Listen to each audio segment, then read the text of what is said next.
So etong mga idol, 6 na araw na bago ang laban sa pagitan ni Angas ng Pinas, Janrael Casimero at Mexican bad boy Luis Neri sa bansang Japan, kung saan naman magpahanggang sa ngayon ay wala pa ito sa nasabing bansa, na sa kabila naman ito ay halos handa na si Angas ng Pinas para sa bakbakang ito na nauna nang lumipad patungo sa Japan. So hindi pa alam kung bakit tila hindi pa ito nagtutungo sa Japan, kung saan ngay kasalukuyang nasa Amerika ito hanggang sa ngayon, na may ilang balita na rin na nagkaproblema ito sa hindi pa malaman na dahilan. So ayon naman mga idol sa binahagi ng title holder PH sa kanilang official FB page, ay muli raw nakat si Luis Neri sa bandang kilay nito na matapos makipag-sparring sa isang fighter na bata ni Eric Morales, kung saan ngay hindi natapos ang kanyang session na bilang paghahanda sa laban kay Angas ng Pinas, na ito raw ang posibleng cut noon ni Luis Neri nung lumaban ito sa Kyrgyzstan kontra Thai fighter sa ART. So kung totoo nga raw ito, ay posibleng magiging target ito ni Janrael Casimero sa laban. So ang nakakabahala naman dito mga idol ay kung totoong nakat muli ito si Luis Neri sa bata ni Eric Morales,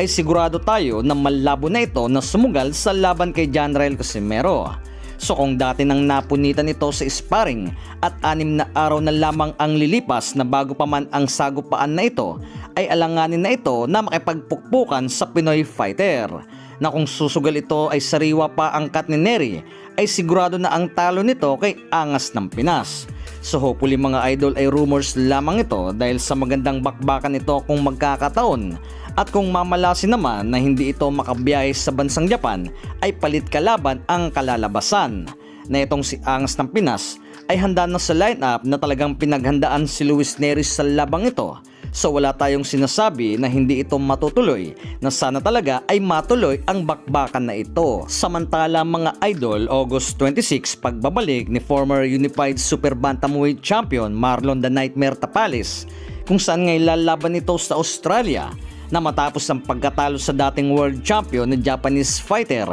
na si Yukinori Oguni. So ayon na rin mga idol kay Marlon Tapales, ay mahalaga ang pagbabalik na ito, na kanyang ipapakita na may lakas pa ito na tumalo ng kalaban, na sa ngayon naman ay to be announced pa ang makakalaban nito, na kung hindi naman tayo magkakamali ay parabang ilalaban ito sa isang Australian fighter, nang dahil nga sa Australia ito lalaban.